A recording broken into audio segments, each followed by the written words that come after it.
புரட்சித் தலைவர் எம்ஜிஆர் அவர்கள் தான் தமிழக முதலமைச்சராக பொறுப்பேற்றவுடன் ஏழை மக்களின் நலனில் அதிக கவனம் செலுத்தினார். தேர்தல் பிரச்சாரத்தில் தான் அளித்த வாக்குறுதிகள் ஒவ்வொன்றையும் நிறைவேற்றினார்.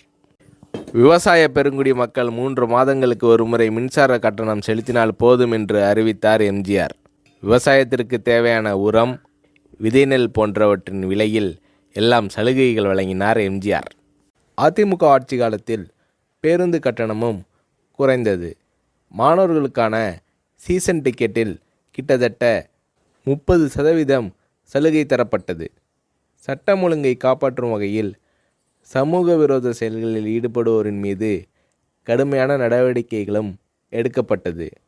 எம்ஜிஆர் தமிழக மக்களிடம் அளித்த வாக்குறுதிகள் மிக விரைவாகவே நிறைவேற்றி வந்தார்.